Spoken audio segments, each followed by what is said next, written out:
Good morning, everybody. February the 21st, Sunday, 2021, Redline Nova update. Got in some pretty cool parts this week. Check it out. I picked up an entire chassis harness from the folks at American Auto Wire. Pretty much everything that you need.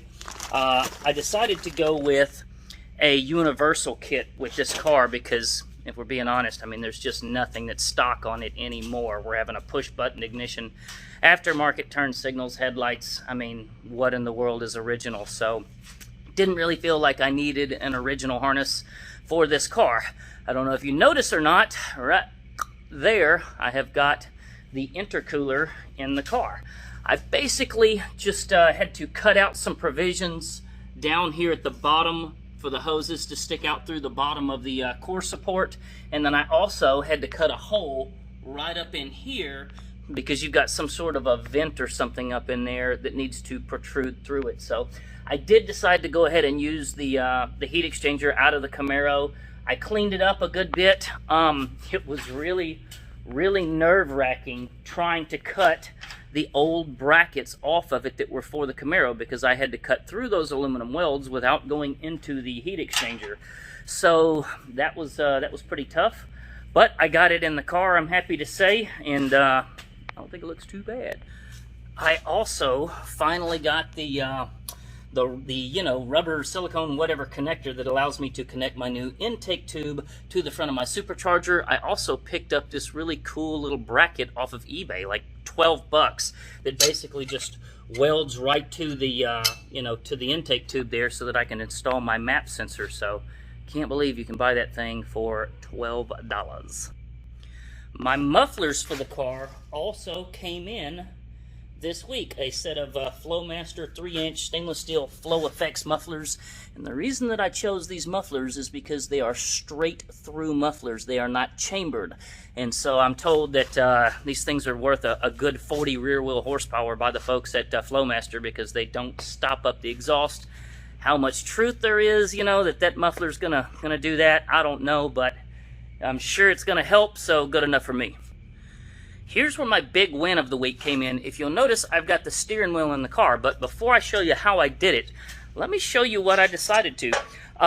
I discovered in scouring the internet that there are no straps that you can buy that hold a 2-inch diameter column to the dash of a 67 Nova. No one on the entire internet sells one, so I decided I would make one.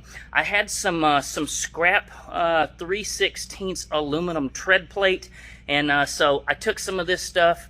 I shaved down the diamonds off of it so that at that time all I had was just, flat aluminum stock.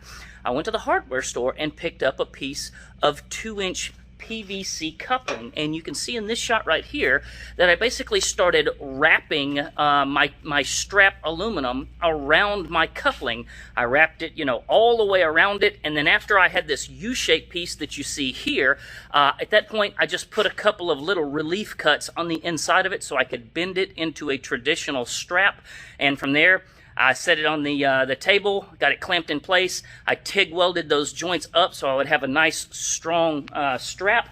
And check this out. Look at what I got here. A custom aluminum strap that holds my steering column in place. So that is a 2-inch tilt Flaming River steering column with a quick disconnect, so I can just pull the steering wheel right off the car and then hang it on my my hook on the roll cage. So that was really a big win.